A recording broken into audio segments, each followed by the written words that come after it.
And the result of this, the prize at the end of the day, are stickers. Unfortunately, they are the world's smallest stickers. Where I think we got some metric system versus the English metric system. So instead of like inches, they're centimeters and millimeters. But that's okay, because I think everybody's laptop has way too many stickers on it, and now you can put stickers on your phone. And so at the end of it, you can grab handfuls of them, because I've got hundreds of them, because they were supposed to be bigger. And if you want a sticker at the end, one that covers up, say if you have an Apple logo on yours, it lights up, you get the Visual Studio Family sticker on the back of that. So that's the goal. We're going to get our stickers into the cloud. So let's get going on that. 7 is my machine. Okay, so I'm just going to give you sort of a bit of an overview of what we're using today, and then we'll get right into it. So I'm using the Insider's build. Who here uses the Insider's build? A small handful of you. That's okay. So the Insider's build comes out every single night. It's what we use to build VS Code. So we're going to use that. It's always on the cutting edge. It sounds like, oh my God, it's going to be every night. It's going to be crashing. It works all the time, because if it stops for us, then we fix it. And the cool thing about it is, since we have half our engineering team in Switzerland and half our engineering team in Redmond, we have 24-hour coverage, basically. So if somebody breaks it someplace and somebody gets up on the other side of the world, they fix it, and everything works wonderfully. So we're going to use the Insider's release. So this is what I've got. One thing I want to go through is just a couple of settings I have. And I can hit Command-Comma, and I'll bring up my settings file. And we're doing a lot of work on our settings UI. And we've kind of come into this sort of half designer, half editor space. We want to make everything an editor. But a few things that I have turned on in my instance here. I've got autosave after a delay. It's kind of like if you're on the web, everything's just saved live. You can turn on autosave. That's what I do. Font ligatures. And so what font ligatures are is if you say something like triple equals, you get this really cool font. And if you say like, fat arrow, equals arrow, you get a really cool one. So it looks nice. So you'll see that if you're kind of going, what the heck is that? Extensions auto update. So if you've got extensions and you're always getting that badge and the badge drives you nuts, turn on auto update and we'll auto update it every time for you. Docker extension will show that later.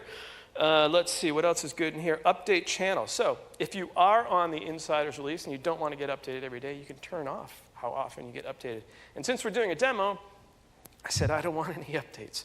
So I'm on the update channel none, so I won't get prompted. Workbench tips enabled. I don't know if anybody has ever seen this, but at one point we released an instance or VS Code where it had key bindings on the desktop. And you can actually turn those off if you don't want to see them. One of the guys in Switzerland didn't want to see those, so he added a setting that can turn that off, which is cool. And then Workbench color customization. So I'm using the dark theme, but recently what we did was we enabled you to basically set the color for just about everything in the Workbench itself, right? So if you do a control space in here, you have full access to all of the colors in the UI. And so one of the things you'll notice here, like my tab active background, which is this bluish color, like we could come in here and say, let me copy that because I love that color, 22222, whatever that one is, and it's black and it changes to black. All right, so that's kind of some of the cool settings that I've got set up here that we'll be using. From an extensions perspective, I've only got a couple, or 3 I should say. NPM, which is a nice little extension which lets you sort of right-click and install NPM modules. Open folders, the guy that wrote this is a genius. But what you can do is basically come over here and right-click on a folder and say, open a new Workbench here. And so it'll just go and open it. Go download that. Drive up my numbers. And then VS Code MongoDB, which is a very, very early instance of an extension. It's not loaded yet, and I'll show you more about that in a minute. All right, so our application I talked about, it's a stickers app. What I'm going to do is I'm just going to press F5. So say, what kind of app is this? It's a Node.js application. We'll spin it up. Is the side, can everybody see okay? Is it zoomed in enough? I can go out, in, good, ugly, no? All right, we'll leave it like that. So the app is running on localhost 3000. We'll browse, oops, sorry, I had a breakpoint there. I don't want a breakpoint yet. Run. We come back over here. Localhost. Hey, come on, this is the easiest part of the demo. There it is, okay. So, oh no, what are you doing? 1 second. You reset the demo too early on, and let me see, hold on 1 second. It's only going to take a second. It's going to be easy. Okay, bump, bump, bump. Why is that doing that? That just does not seem right. Okay. That's good because you're not running. This is the good way to start the whole demo, is just to like have your first F5 not even work. Huh, interesting. All right, it says hello from VS Code. It's not supposed to say that yet, but that's okay. So the app is there, it's running, right? So, yeah, that's a little bit weird, but we'll figure it out as we go. So that's the app, right? But you saw it's running, it doesn't have any data or anything in it yet, and this is the thing we're gonna go and build. The first thing I want to talk about, I mentioned, is we're going to do some editing. And so one of the things that we've got in here, this is a React application. It's node-based. It's got a server component. It's got the client component. It builds using gulp files. So it's just your standard MERN app. It could be a mean app. You could be doing Angular. It's kind of all works the same in what we're going to cover here. So I've got a view in here. This is a React component. It's called hello view. And so hello from VS Code, and we're going to make sure that this actually works. So we're going to say hello from build 2017, and there'll be 5 exclamation points. So we know that that's actually there. And let's go over here to browse container, which is just a container that I've got in my app. And one of the things that I'm going to do now is I'm going to turn on something called, it's type checking for plain old JavaScript. So I don't know if everybody knows this, but for JavaScript, for the language service that we use that provides IntelliSense and all that stuff, we actually use the TypeScript compiler. And the TypeScript compiler has introduced a new feature called type checking for JavaScript. So what I can do is come in here and I can say TS check. And when I do that, I'm basically saying, hey, TypeScript, please check my plain old JavaScript. And I can do it on a per file basis, which is what I'm doing here. And as I scroll down here, you can see nothing really happened, which is good. So I have a pretty clean file. Everybody thinks, oh, JavaScript, type checking. Do I need type checking? I should use TypeScript. I don't want type checking in JavaScript. That's why I'm using JavaScript. So you can go as far as you want with it. But what happens is when we sort of start to do type checking and more type checking, the tool can do more stuff for us, which is really important. So I can come in here and I can say, you know, hello view.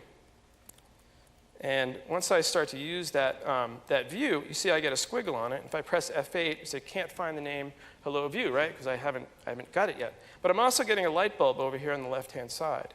And if I press Command dot, actually we get a pop-up menu and it says, hey, you know what? I can actually import hello view for you from that file and bring it in, right? Because we understand what the type system is across all the files in the workspace. So that's pretty cool. I can do that. If I come in here and I say I want to create a constructor, because I want to take some state, and I do this, oops, and I get another error, right? It says, hey, you know what? Constructors for derived classes must contain a supercall. So I can do the same thing. I do command dot, add the missing supercall, right? So then what I can do with the compiler once I turn on type checking is I can let the tool sort of start to do more work for me. Now I can get even fancier with this. I mean, you can go pretty far. You can start to set types across your entire workspace, and then IntelliSense and things will pick it up. So if I do something in here and I say like var x equals string, now we know it's a string, and I say x equals 10, and what will happen is if I press F8, I can see 10 is not assignable to a type string. And this is funny because all the other demos I've ever done in VS Code have done the opposite. Said, now we can figure out that it's a string or a number, which is wonderful. But now you can say, hey, I want this thing to be a string. But if you really want it to be like a number, I mean a Boolean, you can say, you know, you can use a JS dot comment and say type. I say, actually, this thing is supposed to be a Boolean. Now you're telling the compiler that actually x, the thing on the following line, is going to be a Boolean. And if I look at the error now, it says, all right, now string, you can't assign that to a Boolean. So you have a lot of control over what you can do with type checking in the editor. And again, what it really does is it starts to drive the tool to be able to do more things for you.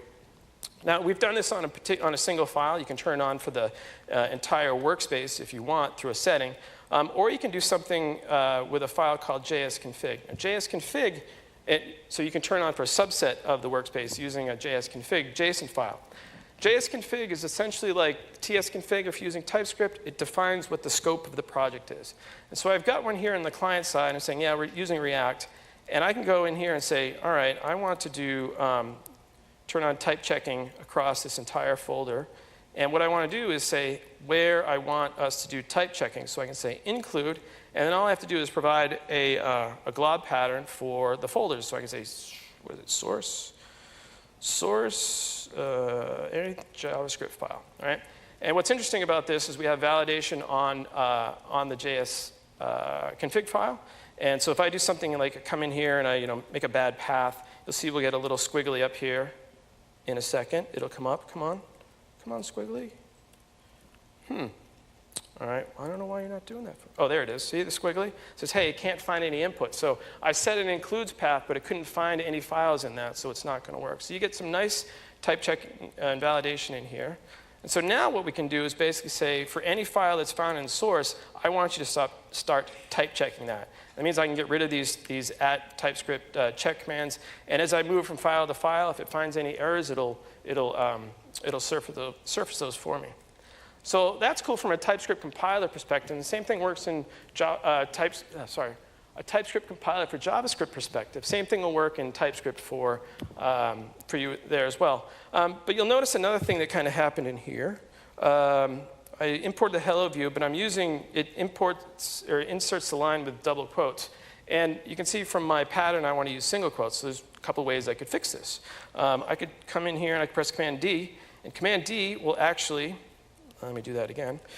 Command D will actually, for every selection of that particular string, it'll add another cursor to it, right? So now I have 2 cursor sets. It means I can go do things like this. So it's a very cool way. It's my new favorite key binding that I found. So I can go and I can change it that way, but I would actually rather use a linter. And so we have a bunch of extensions, and really for any problem that you need, go look go look for extensions, and you'll probably find a solution for it. So there's an extension out there called ESLint. It's a very popular extension. If we expand this a little bit, you can see it's got almost 1 million downloads. So we'll install that. We'll quickly reload VS Code. And what it's going to do is come in here into the workspace and see there's an ESLint resource file.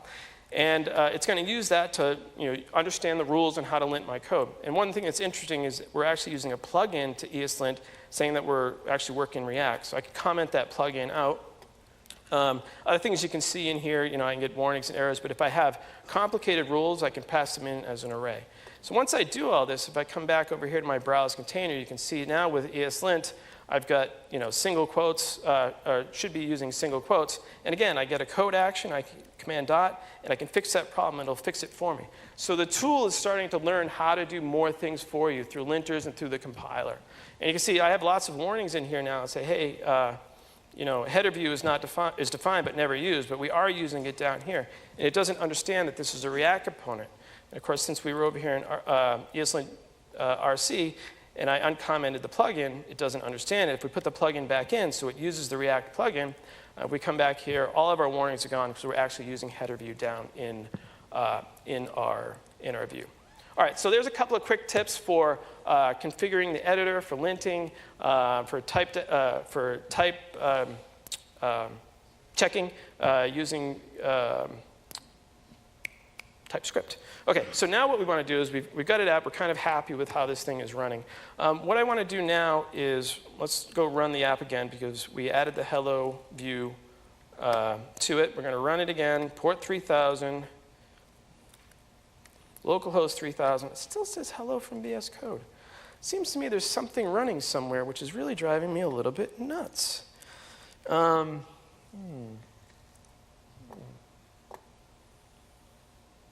know what we can do. Let's do something slightly different. We're going to listen on a different port. That'll fix everything. 3000. Port 3000. We're going to listen on 3005. Let's see if we get that right. README, config, port 3000. Or we'll do 3005 here. And let's run this again. Port 3005. Localhost 3005. That is really, really strange. All right.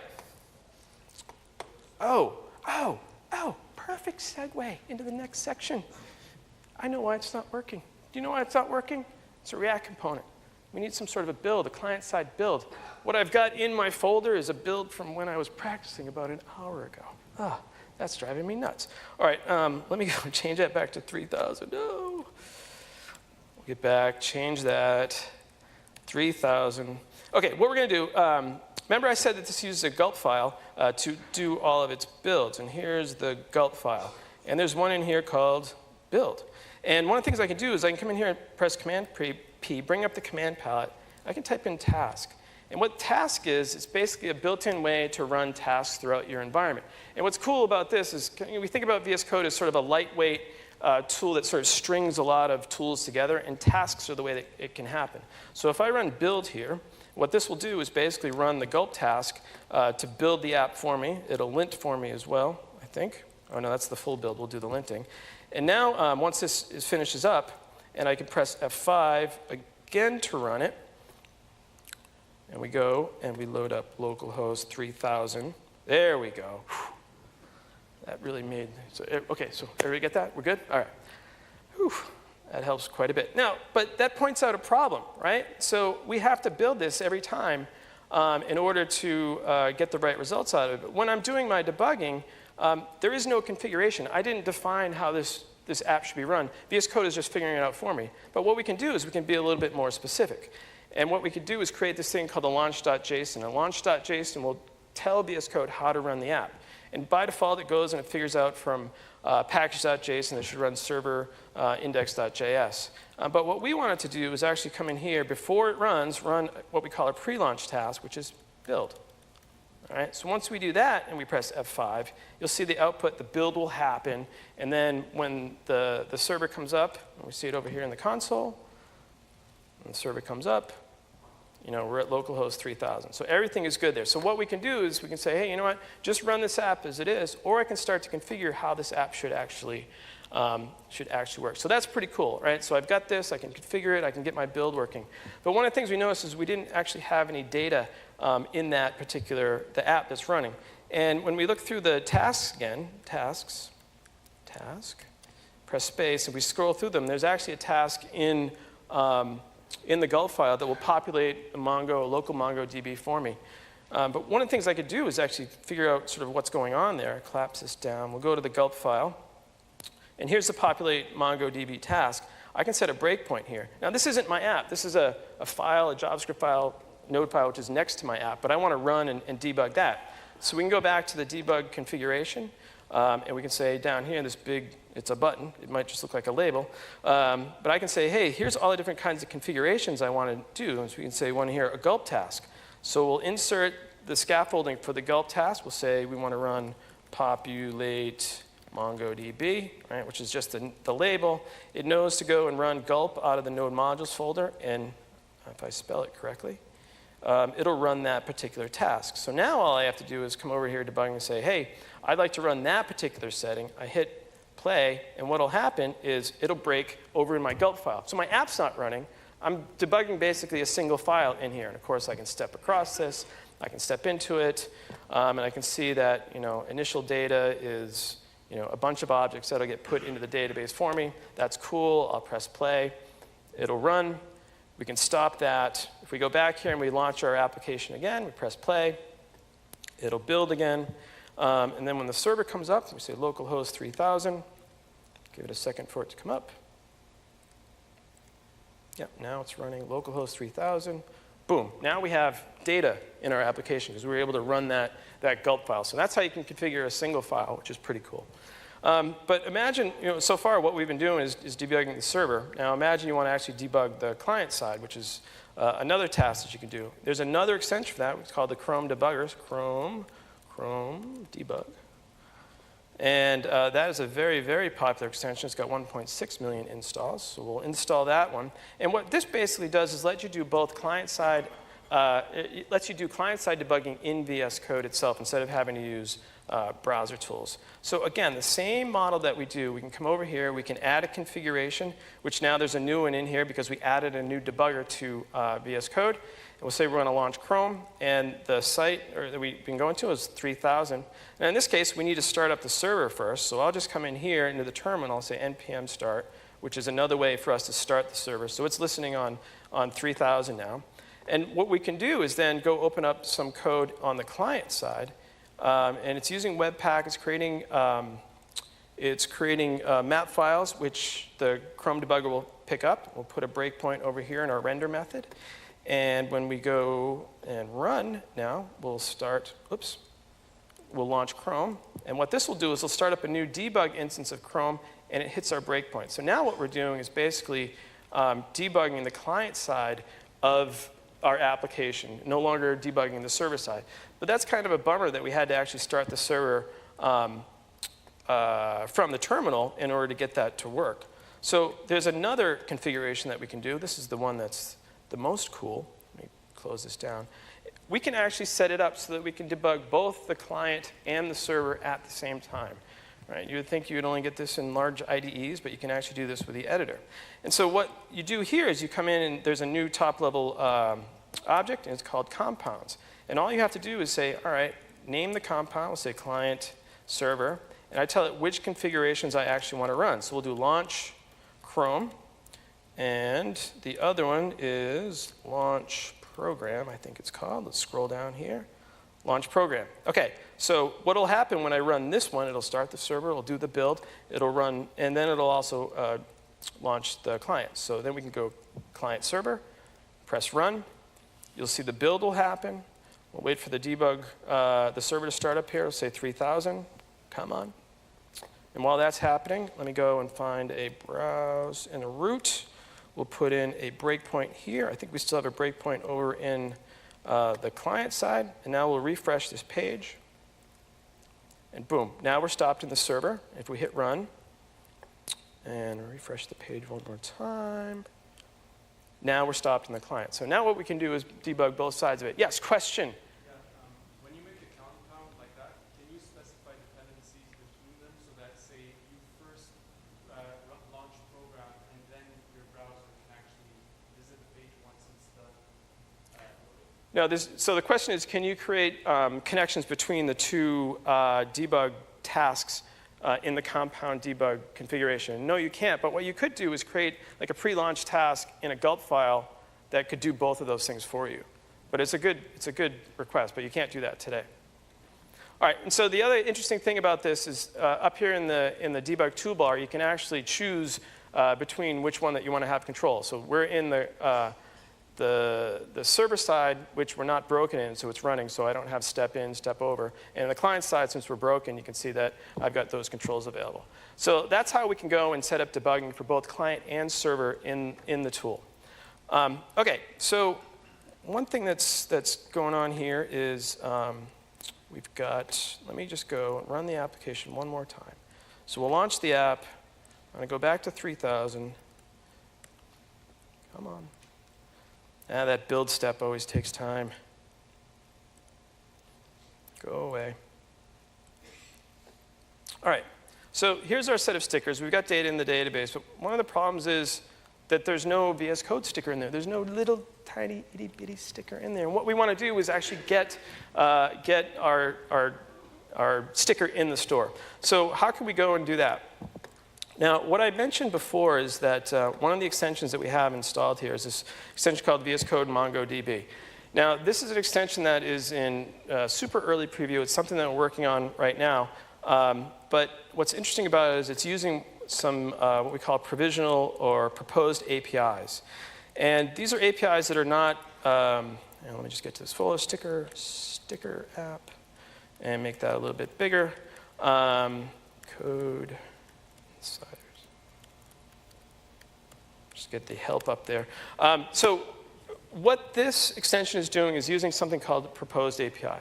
So this is an extensibility point in VS Code, which is not public. It's not finalized. We're not ready to support it yet. We're still working on it. It's available only in the insiders releases. And so what we wanted to do was say, hey, you know what? We'll continue to work on this API. We want people to be able to create extensions using the API, and we want to get feedback on it. But what we don't want is people publishing extensions that are using proposed APIs, and then they break. And so we make it so that you, as the user of an extension with that API, that you have to be deliberate. You have to say, hey, I really want to use this. And so I have it installed, but it doesn't load until I come in here and I say code. Oh, this is the thing that I ran before. You know, if you do code or code insiders-h, there's a whole set of command line options that you can run, which are pretty cool. What I can do is say code insiders, And I want to say that I want to enable proposed API, and then I have to give it the extension, and it's called msvscode.vscode-mongodb, and then I want to load up this particular folder. So I'm saying, hey, I know what I'm doing. Please load that extension for me. And once you see the environment load back up, you can see that we've got a new sesh or session over here in the Explorer. And that's what this proposed API is doing, is it's actually contributing a new Explorer, a new tree into the Explorer inside VS Code itself. And so there's a bunch of work that we have to do to make that a publicly consumable API, but you can start to get a sense of how that can work. And of course, you can slide it around, do everything you expect. It's a familiar model, so if you're familiar with the debug section, it's the same sort of sash that bounces around, and you can use it there. So we think that that's a cool way to start to extend that part of the UI as well. So you can see I've already got a connection to localhost, my local Mongo database, and the get stickers demo. What I can do is I can say, Mongo, connect to the database. It'll show me all the databases that we have. You can see in the tree. It will connect to the get stickers demo. So that's cool. Now my extension is connected to that, and I want to work with it. So what I can do is come in here on the toolbar and say, create a new scrapbook. And what the idea is here is that when you're working with these CLIs, you kind of start to build up a whole set of commands that you're running, and you want to tweak them before you actually go and commit them. And so this is the same thing with Mongo. So I can come in here and I can say db dot, and then of course with VS Code you get a rich IntelliSense experience. So I can see stickers is in my list, and if I say find and I hit command tick, what will happen is we'll actually run that command. You can see over on the right-hand side, those are all the records that are in the database formatted prettily as BSON. But what we can do is we can come in here and we're going to replace one of these. We'll just use Trello. I love Trello, but we're going to replace Trello. So we'll say tooling. We'll put the VS Code, and we'll say, VS Code rocks, VS Code rocks. Author is Microsoft, and the most important thing, we're going to point at the VS Code image. And now I can just right-click on this document and say update, and we'll go update the document itself. All right, I don't need to save that anymore, but if we come back over here to our app and we run it again, I'm going to take that pre-launch task out. Let's take that out. We don't need that anymore. That'll speed things up. Boom, boom, boom. And now if we look over here, go to localhost, boom. Our sticker is now in the database. So I can use this Mongo extension the same way that I'm editing other files. I can sort of start to work and get the inner loop flow down. I can run queries, do all sorts of interesting things. So that's pretty cool. So now we've accomplished step one. We've got our sticker into the database for our sticker app. And what do we want to do next with this? I think the thing that we want to do next is to get this thing up into the cloud. Yes, because we're halfway through our time. Now would be a good time to start putting things up into the cloud. So how are we going to do that? And there's a ton of different ways to go and deploy things to the cloud. One way that you can do is you can deploy loose files, right? So you could use Git. You could set up a deployment directly to an Azure app service. You could do it through a Git repository. One of the things that and I feel bad about this, in the blurb for the session, it said that we were going to set up a continuous pipeline using VSTS. And you can set up a continuous pipeline using VSTS using loose files at this point through the CLI, but you can't set it up using a container yet. So I apologize, we're not going to cover that right now, but container deployment through a CI/CD pipeline is coming very soon in the Azure CLI. That said, what I want to actually do is, like I said in the beginning of this, is I want to use containers. The reason I want to use containers is because they're very portable. They can run locally on my machine. They can run in the cloud. I can distribute them. You could take and you can run the exact same bits that I have. So let's go and take a look at what it takes to take this application and containerize it. So let me just go and close a few things here. Scrapbook. I don't need that scrapbook. I'm going to come in here. We'll close that down for now. And I'm going to create a new file. We'll call it a Docker file, which will define our build. And one of the things we do in VS Code is we say, hey, you know what? We know about a certain set of extensions which we think you should go and use.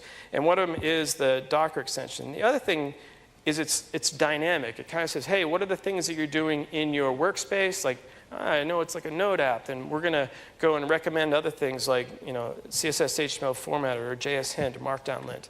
But the Docker extension is the one that we want to go and grab. So we'll just click on that and install it. This will quickly reload. And once we've got that, I've got a whole set of Docker commands in here. So I can say Docker add files to the workspace. It's a Node app, and it's listening on port 3000, as we saw before. And it'll go and create the Docker file, a Docker Compose, and a Docker Compose debug file for me. Now, here's the Docker file. This is pretty standard Docker files, which is kind of in practice today. But it's already out of date because we're doing containers and Node and good things like that. What Docker has introduced in 1703, I think, I can't remember exact number, is this notion of multi-stage build. So what I'm going to do is, I've got one over here already written, and I'm going to bring that one in. This is a multi-stage build file. I'm going to tell VS Code that this is a Docker file. And because it doesn't have a Docker file extension, it's kind of hard to tell. Actually, what you can do is you can come in here and you can say, configure file association so that it always says that this is a Docker file. And we'll say it's Docker. And that'll write a setting out to my settings file. So whenever I open this file, it'll be shown as a Docker file. I'm going to kick off the Docker build on this. We'll say Docker build image, the multi-stage build file. We'll call it sticker app latest. That's the name of the image that will get created. And while that's happening, let me just talk a second about what's going on here, because I think this is pretty important. So if you're familiar with Docker at all, like the standard Docker file, basically it starts top to bottom. Here's the base image, copies a bunch of stuff in, does some work, says what the directory is, exposes a port, and then the command to run when you run that particular image. The problem with this is that for this particular app, part of what we need to do is we need to do a build when we create this thing. And so, there's lots of ways you can do it. I could come in here and I could run just not production. I could come in here and I could say run, whatever the path is to gulp and do all that stuff. But then I'm going to end up with an image that has all of my dev dependencies in it, gulp, stuff that I just don't need.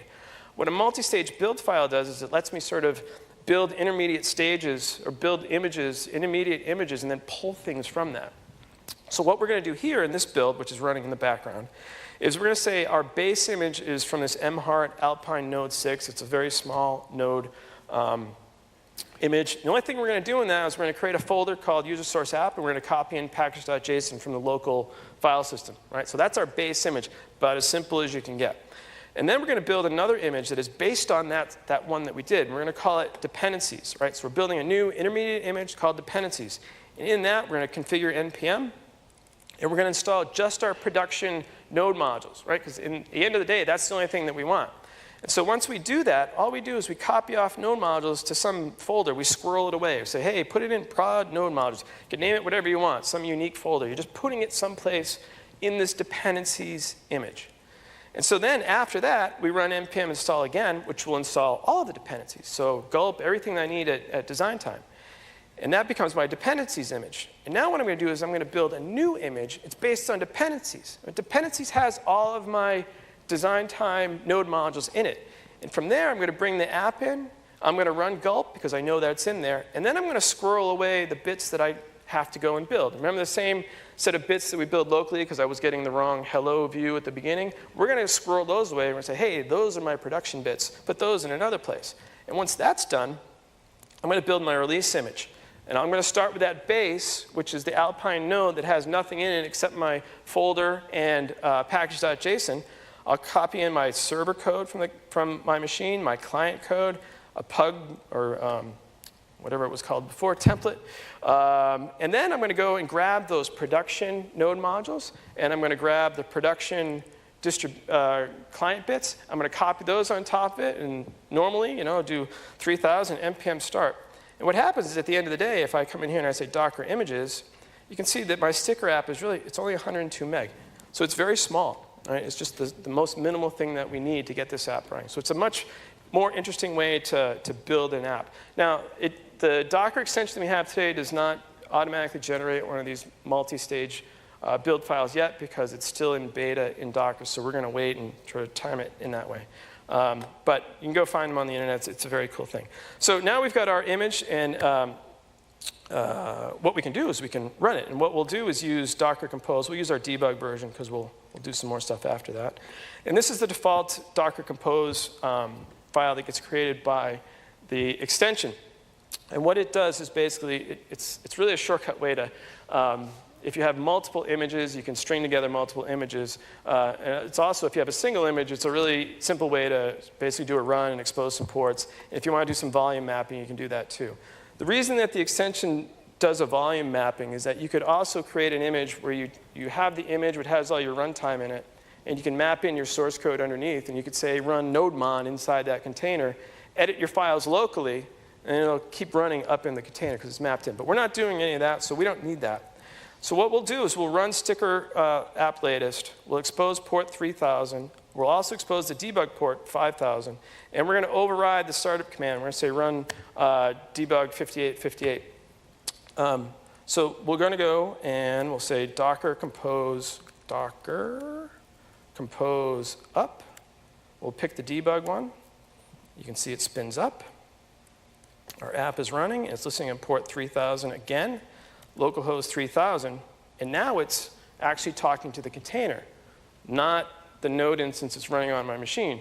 And again, we don't have any data, right? Because the app is looking for either the localhost, which it has no access to. Like the container has no access to localhost. You could do it, but it's a lot of gyrations. The other thing you can do is the app will listen for an environment variable, a MongoDB URL.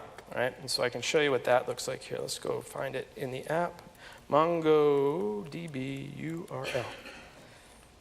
And so what the app does on startup, it says, hey, if there's an environment variable called MongoDB URL, if you pass in the connection string, use that. Otherwise, try to connect to localhost, basically what the code is.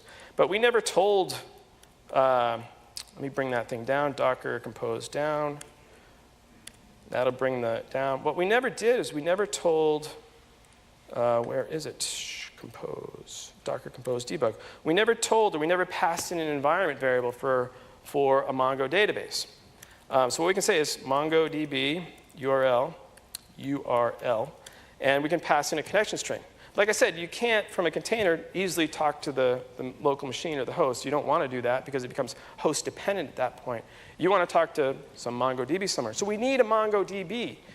And what better place to find a MongoDB is with CosmoDB? Whatever we just named it. They're going to kill me. But DocumentDB up in Azure. And I just happen to have one of those available. So let me go over here into the terminal. I'm going to run the Azure command line. So AZ DocumentDB help. What is it? List connection strings. List connection strings. And I can give the name is sticker. I just know this off the top of my hat. Sticker app, MongoDB. And I know that it is in the resource group sticker app RG. What was I missing? Oh. Be nice if I had a very good, rich editing experience for that. But here it is. So I've got this Mongo. It's already running up in the cloud. I can go grab this connection string, copy it, and we'll paste that in here. We'll say, all right, there is my connection string. Now, if we bring this up again, we say docker compose up, run it. And we go back over here to the cloud, localhost 3000. There's still no data. Why is that? Because there's no data in the database. So what we can do is come back over here and to our MongoDB extension that we had earlier, and we can connect to that database. So we'll just use the same connection string, and now we're connected to the DocDB, the MongoDB in the cloud. So if you saw the keynote earlier, with CosmoDB or DocumentDB, when you create one, you can have a different set of APIs that are on top of it. And when I created this one, I said that the kind of it was a MongoDB, which means it basically has a MongoDB compatible API on it, so any Mongo tools can work against it. So I can come in here and I can say create a database, and in this app, it's called the Get Stickers Demo Database. And the collection name is called Stickers. I just know that off the top of my head. And then you can see now that we've connected to it. I can open up another scrapbook, and we can come in here and say db.stickers.find. And as expected, there's no data in there. Well, what if we came over here to our local host, we right-click on that, we say connect. And now we're connected. You can see down in the status bar, we're connected to the local host. We run find there, and we've got all our documents. So I can just copy these. I can connect back over to my cloud one, connect to that. And then I can come in here and just say db.stickers.insert many, paste that in, and then we run that, execute script, boom, put a bunch of stickers in the database in the cloud, and if I refresh this page, there we go. All right, so now I've got this container that's running locally. I moved all the data to the cloud, and it's running happily in a Mongo database. I've done sort of all still from the editor, just sort of rich editing experiences. So this is cool. We've got half of our app up in the cloud. Now we want to get the rest of the app, the actual app itself, up in the cloud. Let's see what that looks like. So I'll close this down. We're going to bring down the Docker instance, compose down. And once that's done, what we're going to do is we're going to do something called tagging. So we'll say Docker tag our image. I'll say which one do you want to tag. So what this is basically what we're saying is I've got an image on my machine. And it's called sticker app : latest. And I want to give it a new name. And the name is Chris Dias / sticker app : latest. And it figured out it's Chris Dias because, as we saw in the beginning, I had some settings that were set up for my Docker extension. They persist in the settings file even though I uninstalled an extension. And so when I specify Chris Dias / sticker app, what I'm doing is I'm saying use the Chris Dias account at Docker Hub when you're pushing this. It's by default, Docker commands will push to Docker Hub. So I'm going to rename it to sticker app, Chris Dias sticker app. And then what I can do is say Docker push. And I'll choose that one, and what will happen is this will go, and it'll push it up to Docker Hub, and hopefully this will go fairly quickly, which is good. All right, so now we've got our data in the cloud in a Mongo database. We've got the image that we were running locally in our container is now sitting in Docker Hub, waiting to be deployed somewhere. So we need some place to deploy it, and another great place for that would be Azure. So we saw sort of my Azure command line editing experience a little bit earlier. Of course, with VS Code, we say AZ CLI. Oh no, Azure CLI. We've got an extension for that because we've got an extension for everything. And this is a new extension. We just actually released it yesterday. Let me close a few of these things down. Don't save. This is a new extension. We actually released it yesterday. And what it does is it gives you a rich editing experience, another scrapbook or notebook type experience for doing Azure CLI. So I can reload the environment. And what I'm going to do is come over here into the workspace, and we'll create a new file. We're just going to call it deploy.azcli. We had to come up with a file extension, and we decided azcli was a good one. So now what I can do is I can come in here and say az account, set subscriptions. Always the first thing you want to do is make sure that you're using the right subscription. And what it's doing is it's actually giving me IntelliSense against all the subscriptions, because I'm already logged in to the Azure CLI. It gives me IntelliSense for all of my subscriptions up in Azure. So I can say, hey, you know what? I want to use my MSCN subscription. Hopefully I've got some money on there. And I can press Command tick, and it'll run that for me. So that's cool. I've got my account set up. Now we need to go and create a resource group. AZ group, create, name, sticker app, RG, and we'll say the location where we want it to be done, like West US, and it'll give me IntelliSense against all the regions. So that's pretty cool. So I can quickly do that. We run that command, and I get back a nice piece of a JSON. If I wanted to run it and see what that was, I can hold down Shift Command tick, and this will actually, like we saw with the Mongo extension, bring it up in another editor. It's just plain JSON. I can start to do things on top of my JSON. If I want to query it using James Path, I can do that. I can copy, paste. All sorts of goodness can happen with that. The other thing I want to do here is I want to say AZ configure set defaults. And what AZ configure defaults lets you do is say, I don't want to type in the resource group every single time. I don't want to type in the location every single time. And it just makes using the APIs much easier. So I can say group equals sticker RG, and I can say location equals West US. Once I do that, I don't have to put these in anymore. All right, so now we're ready to go. What I need is some place to run this container up in Azure, and I'm going to use Azure App Service. So I need a Linux box. So what I can do is say AZ App Service plan. Plan is another name for machine. I can create, and I'm going to give it a name, and we'll say sticker app plan, and we're going to say that it is a Linux machine, because that's where we're going to run our container. And I need to tell it the SKU.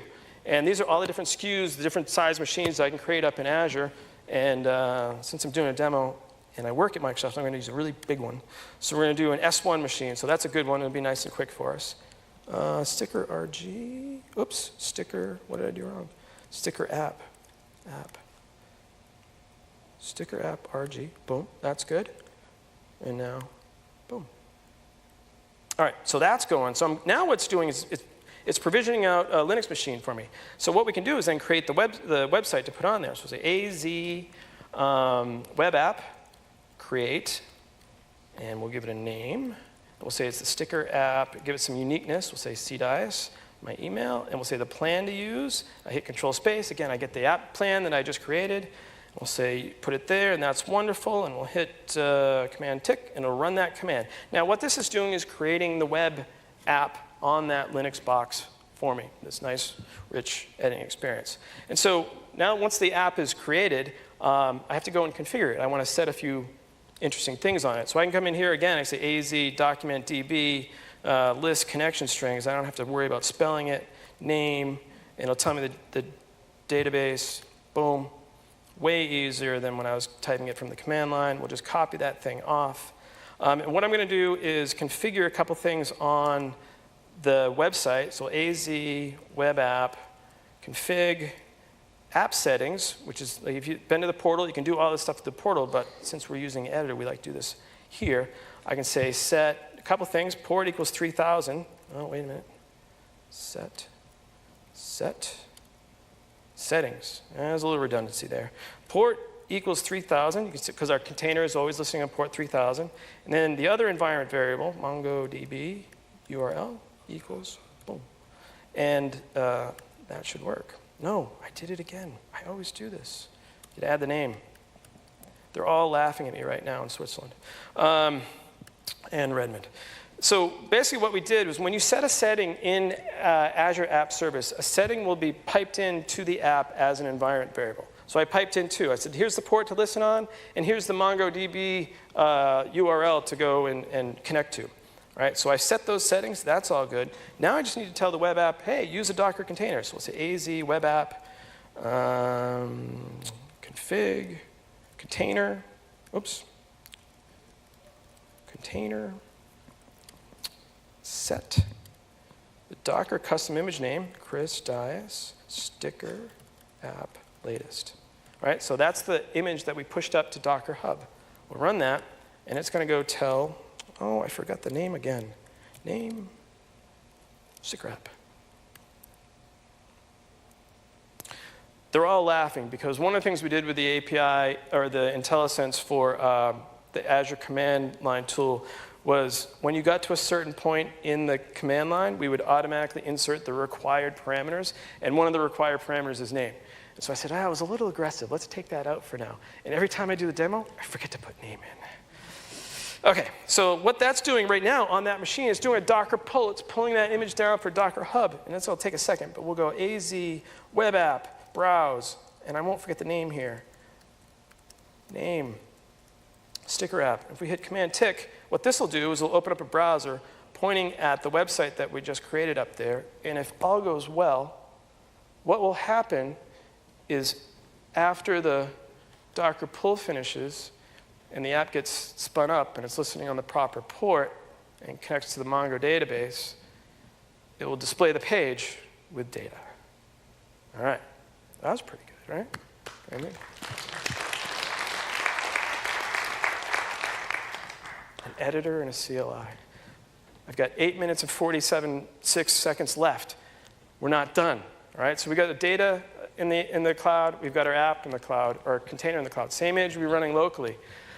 Let's just say this isn't enough, and most people would be happy with this. But let's just say that I think that the sticker app is going to be huge, and I want to have multiple instances of this, and maybe I've got other containers that I want to run up in the cloud that are part of my system.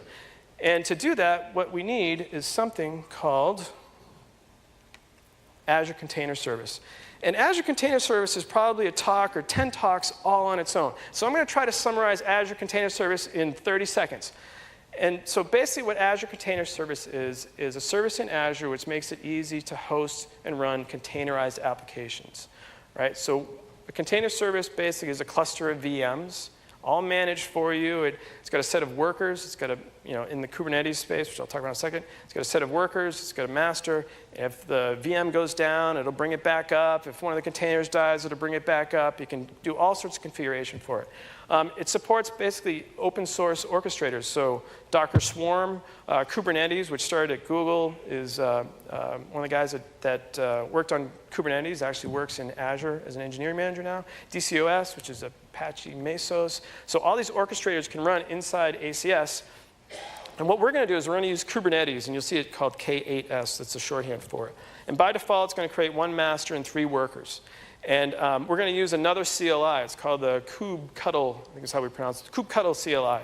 And I said we were going to do 1 editor, 1 image, and 1 CLI. It wasn't really true. We're going to use 2 CLIs. But you have to install the kubectl, or you can install the kubectl CLI by using the Azure CLI. So I figure it's like 1.5 at that point. So that's basically it in a nutshell. So what we're going to do is we're going to run our app up in Azure App Service, this exact same app. So I've got another file over here. It's called ACS. And let me bring it back over here into VS Code. And I'm not going to type all this stuff in. You've seen me type enough today. But here's what we're going to do. We're going to use a different resource group. And basically, a resource group in Azure, it defines a unit. It's like metadata. It defines all the resources that you want to work with in an app. And so we're going to use the sticker app ACS resource group, and we'll set that as a default. Now, here's the command that I ran. I ran this before. It takes 6 minutes. It does a whole ton of stuff. So 6 minutes actually isn't bad. But it's basically saying, spin me up an ACS instance. I want to use Kubernetes. And the name of this thing is stickerapp.cluster. So this thing lives up in the cloud. So that's already provisioned. You can look at it in the portal if you want to. But basically, it's a bunch of VMs, a bunch of network cards, things like that. And the Kubernetes CLI, which is kubectl, so you use the Azure CLI to install that CLI. I've already got it installed on my machine. So I can come in here and just say command tick. You can see it's already installed on my machine. Now, what I need to do is I've got this cluster that's running up in Azure, and I want this command line to talk to it. And basically, I just have to authenticate between the two of them. And it's pretty simple. All I have to do is say az kubernetes get credentials, and that'll go up to the cluster, it'll get some credentials, and it'll pull it down and it'll let kubectl talk to it. And so when I do that, basically I can see that, hey, we're talking to this cluster up in the cloud. Now again, I'm not trying to, you shouldn't hey, let's learn ACS in this. Basically, but I want to show you that this is actually real and it's up and running up there. So I'm ready to go, right? I've got a cluster that's created. I can talk to it with my command line. I can actually even run this tool. It's called the kubectl proxy. And this will do a port forwarding of this address up to my cluster. And if I come in here and I say /UI, this is basically a Kubernetes portal on top of that cluster. If I come in here and I look at nodes, you can see I've got 4 machines. I've got 3 agents, 3 workers, and 1 master. And that kubectl API is talking to this master. That's where the kubectl API is on the end. The CLI is talking to the API up here. All right, so everything is good. It's up and running. So all we need to do here is we're just going to say, hey, go run me my image that's up in Docker Hub. It uses port 3000. I want 3 instances of it, right? Because we're going to scale this sucker. And then here's the environment variable I'm going to pass in, which is my Mongo connection string. I already copied that off earlier. That's all I need to do. So I'm going to run this. It'll only take a second. And what this is going to do is it's going to say, hey, go. Oh, I got to press Control-C here. The proxy was still running. Sorry. It's going to go say, hey, go create me 3 instances. And they call it pods in Kubernetes. But go create me 3 containers using this image from Docker Hub. So that's cool. But it's just sort of sitting inside this cluster. It's not available to the world. So what I need to do is I say, hey, expose this deployment. See, the deployment is called stickerapp prod. And what I want it to do is go expose that. I expose it to the world on port 80. And it tunnels it into port 3000, which is where my container is listening, and create me an Azure load balancer on top of that. So I'm going to run that too, right? Oops. If you select it, it runs what's underneath it. All right, so now what's happening is up in the cloud, my 3 instances are starting up, and an Azure load balancer is being spun up and put in front of these things. And this will take a minute or 2 for that to happen. It's not public on the internet yet. If I come in here and I run kubectl get service, you can see that sticker app prod, it's got an internal cluster IP, but there's no IP available to that thing yet. So it's going to take a second to run. So let's just assume, because I only have 2 minutes left, that that will actually run. And let's just assume that it's running up there, but I actually want to debug, or I want to have another instance that I want to connect to. I can go and do that. I can run another instance. We're going to call it a debug version. We'll do the same thing. We'll pass in the Mongo URL to it, and we're going to override the startup, just like we did locally in Docker Compose. We're going to say run the debug instance and expose that port. So what we can do is just click on that. We'll say run. Wonderful. We're not going to expose it to the world. What we're going to do is we're going to go get a reference to it. So here's the name of the container running up in the cloud. Copy that out, and I just need to come in here. I'll paste this in. It's going to get awesome in a second, trust me. And what I'm going to do is I'm going to set up port forwarding to that instance that's running up in the cloud. So basically, when I talk to port 3000 on my machine, it's going to forward it up to that instance that's running in the cloud. When I talk to port 5858, it's going to put it, tunnel it up into the cloud. So now what I can do is come in here and I can say localhost 3000, and you can see right here that we're actually handling a connection. So this is that debug instance that I've got that's running up in ACS, and I'm just doing port forwarding through it. And so as I refresh, you can see that, well, you can't see it because it's scrolling, but because we're using VS Code and we're using the ability to debug containers, I can come in here and I can say, where'd my config? Oh, we never did the configuration for doing that. Oh, this is a good way to end then. We're going to do attach to process, attach to remote. So we're going to say localhost, localhost. Oh, wait, no, it's container. Sorry, container. We're going to attach to localhost 5858, and in that container, user source app. So we're going to debug that container. There it is. Running up in Azure Container Service. I need a breakpoint somewhere, so we'll go to Browse and Roots. We'll put that breakpoint there. We'll go back to the browser. We'll refresh this page, and boom. We hit the breakpoint locally attached to that container that's running up in Azure Container Service in Kubernetes Orchestrator, all with a single image, a single editor, and a CLI and a half. That's it.